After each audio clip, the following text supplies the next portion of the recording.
teg si yéen yaakaar dem leen ba jeex fu mu yam neex fulak fayda jom ak fit kara yaay suñu njiit lu mu dar dar duñu tiit gëstu la lay tegal fees allez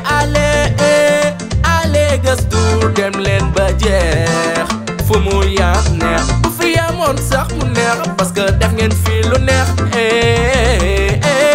gëstu forever faut surtout croire en soi l'impossible n'existe pas amener la coupe il est temps amul mag ak ndaw amul góor ak jigéen ne ñëpp jóg jàppale ay Gëstu la équipe bi pare. Amis sportifs, bonjour. Donc tey ñu ngi fii ci Gëstu. Alors Gëstu mooy deuxième finaliste bi bien sûr après Xalé Cité, donc c'est l'ASC Gëstu de tenir son open press. Alors donc Gëstu 2007 la créé.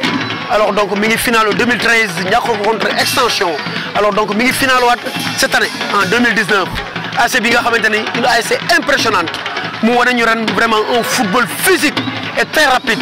à l'image de leur joueur star ñu mel ni Gilles ak ñoom Georges. Alors et le numéro 7 aussi bien sûr. Alors donc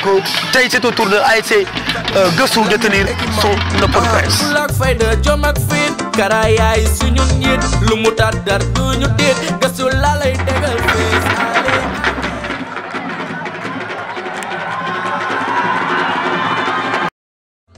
bu fi yamoon sax mu neex parce que asalaamaaleykum ñu ngi ziar ñëpp di bëgg ñëpp tur bi laay la waaw nekk président comité supporter affaire yooyu noonu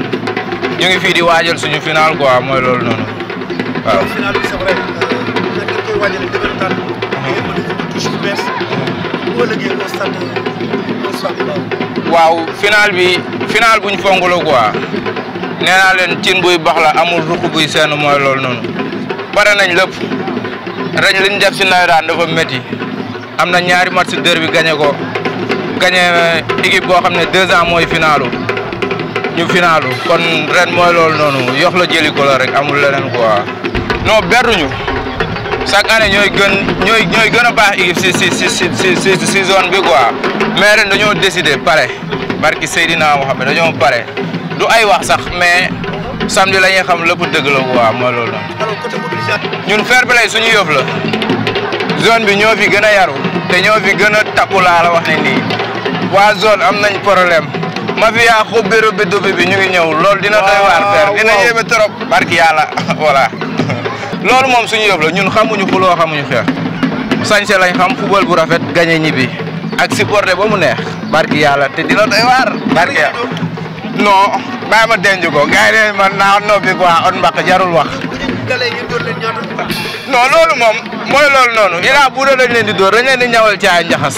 moo da koy daal moo yow père Fone dañoo mën waaw. Bon, c'est Abdoulaye Ndiaye, président de l'ASC Gëstu, finaliste de la zone 14, année 2019. Oui, notre première finale, c'était en 2013. En ce moment, j'étais le secrétaire général de l'ASC. La plupart aussi des membres du bureau étaient présents aussi. Bon, bi ñu ñàkkee aussi final bi boobu ay xale la ñu woon certes mais aussi jàngee nañ ci lu bëri parce que xam nañ li ñu ko xañoon. Bon, l'objectif de l'ASC Gëstu chaque année mosul changé c'est d'être final de cette zone. D'ailleurs chaque année on fait partie du carré d'as, soit on est finaliste ou bien on est demi-finaliste yàlla ñuy suturaal ci loolu. Bon, peut-être c'était lii moo manqué woon mooy li ngeen gis nii derrière mooy cette jeunesse parce que néew na tey ASC yu ngay dem fekk président secrétaire PCS trésorier ñëpp nekk ay morom apparemment ñun ñëpp même tranche d'âge lañ am ñun ñëpp ay morom lañ loolu je pense que su fekkee am na ci ASC fii si région de Dakar bëriwul te lii nii dafa am lu bëri lu muy apporter parce que duñ am problème mu wax su entre nous ay morom lañ ay nawle lañ communication bi day yomb en plus c'est très facile aussi de nous organiser su ma fi nekkul PCS baa ngi fi su PCS bi nekkul le secrétaire est là maanaam kenn amul poste même le président n'a pas de poste su ko secrétaire bi soxlaa day dem defi liggéey secrétaire bi su ko PCS soxlaa day dem defi liggéey PCS bi organisation boobu moo manqué woon xëy na te yàlla suturaal nañu daaw ak ren parvenir nañ daal régler ce problème là. Bon personnellement bon xëy na nag ñu bëri soo leen ko waxee noonu duñ am mais financièrement du c'est pas ça l'ASC du question de finance kese mais problème d'organisation la on s'est très bien organisé yàlla suturaal nañu ñu am un bailleur un principal bailleur boo gisee drapeau bi mi ngi fee ñu takk ko merci beaucoup booy jeunes yi def si merci beaucoup Fadi Sarr bon franchement muy def lu bëri fii ci ASC bi li nga gis nii tey les loisirs rek lu bëri fii si ASC bi mu ko fi def nekkoon joueur fii d'abord ci ASC bi doon fi compétir mais yàgg ko defal licence parce que j'étais le secrétaire nekk capitaine aussi de cette ASC te yàlla suturaal ko defal ko teraanga mu nekk un joueur professionnel bon xaarul sax ñu sollicité ko personnellement mosuma jël sama téléphone woo ko ne ko Fadi on a besoin de ça day def rek damay ñëw ñu ne Fadi a fait ceci ou bien a fait ça hormis ça aussi les dirigeants ici présents dañuy yëkkati seen xaalis di si def match day ñëw sax 1 franc man mii président du ma ko ci def lépp c'est les gens derrière ñi ngay gis nii ñoo yëkkati seen xaalis di ko ci def bon loolu moom je tenais à le préciser nekk président ASC Gëstu daal bokk na ci li gën a yomb yaakaar naa pour man parce que bon nit ñi duñ la xaar ci dara franchement dirigeants yi duñ xaar nga wax leen dañuy yëkkati seen xaalis def des fois sax damay am problème sax ne leen def leen parce que damay xam ne li ñuy def dafa bëri parce que laaj aussi nit ki dafa métti surtout soo xamee li muy def non franchement. waaw bon ça reste on s'organise parce que ko xam ASC Gëstu xam ne dafa amoon problème mu suy jóg mosuñu am problème jour quand en fait dañu am une très bonne équipe mais buy jóg population bi topp derrière moo nekkoon suñ principal problème yàlla suturaale bu ñu ngi koy résoudre léegi Gëstu buy jóg da ngay gis les jeunes jóg topp si léegi nag des na mag yi te ñu ngi ci politique boobu te incha allah ñaan nañ yàlla fii ak 2 ans 3 ans loolu dootul nekk problème ASC Gëstu bu jógee rek dëkk bi yëpp jóg topp bon xam nga nawetaan match par match la notre objectif premier match on l'a perdu ñu defarwaat ñëw préparer suñ deuxième match boobu ba léegi yàlla ñu si suturaal ñu ngi am ndam tey jii dem nañ final suñ objectif mooy prendre la coupe suñ ci paree nag ñu soog a amaat yeneen objectif mais instant daal benn objectif la ñu am mooy jël coupe bi indi ko fii si dëkk bi. bon dama koy wax ren yàlla suturaal nañu ba les 2 ASC les plus fair play ñoo dem final Gëstu jël na 3 fois l'équipe le plus fair play de cette zone ASC Xale yi Cité aussi c'est une équipe très fair play bon je pense que problème zone bi daal gëj naa am final bu mel nii quoi su fekkee mas naa am parce que équipe yu fair play nii moom gëj nañ daje final franchement di wax ne rek comme ni ko ñëpp di wootee rek lépp am dans la sportivité di ñaan yàlla may ñu ndam bu sedd guy ñu ñëpp si ko fi fete ko ci jàmm ak salaam. li may surnommé maire joueur ASC Gëstu saison 2019 bi nawetaan fii nii quoi. bon je pense le secret y a pas de secret au fait joueur moom li nga xamee mooy entraînement quoi waaw jéem a def le tout chaque jour bëgg avoir faim quoi bëgg prouver ne on a quelque chose dans le ventre waaw yàgg ça amul leneen quoi ak le travail du coach ak le travail individuel yi ñuy def parce que suñu objectif du jouer nawetaan du jouer fii Sénégal quoi on a d'autres objectifs d'être professionnel du jouer au plus haut niveau du football c'est ça le but. bah si mais bon parfois il faut que ñu casser jeu bi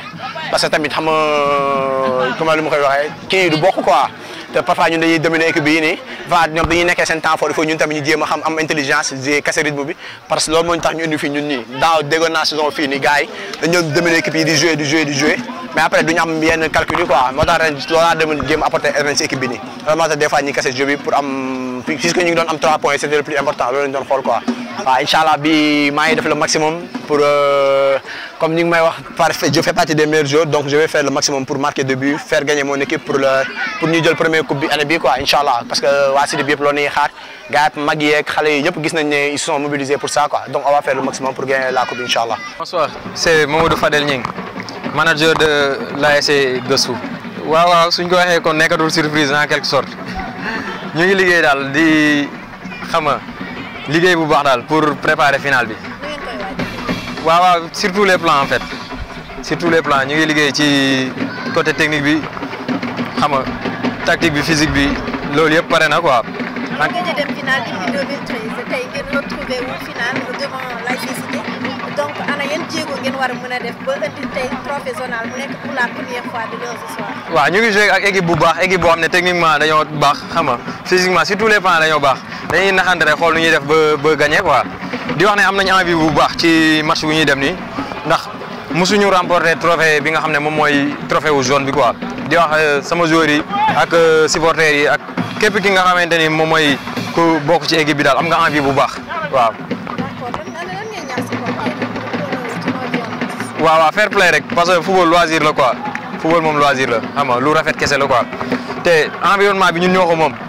stade bu ñuy joué ñun ñoo ko moom quoi te nit ki lu mu moom waru ko yàqu quoi waaw loolu rek lay lancé comme message. donc pare ngeen pour mobiliser wu dem jëli ndam. waaw comme ni nga gis nii rek comme ni nga gis nii entraînement la tey gis nga mobilisation bi dinañ gis mobilisation bi nga xam ne moom moo gën a important sax bi nga xam ne moom mooy bu tey bi quoi waaw avant tout tamit maa ngi remercier Maman Ndiaye nga xam ne manager la si équipe bi quoi sonn trop ak ku mel ni Thierno Ndiaye Abdoulaye Dieye président de l'équipe Babacar Sarr xam nga du nom de Fadi waaw maa ngi remercier ñëpp ñi nga xam ne ñu ngi jàpp pour équipe bi quoi vraiment ok merci beaucoup.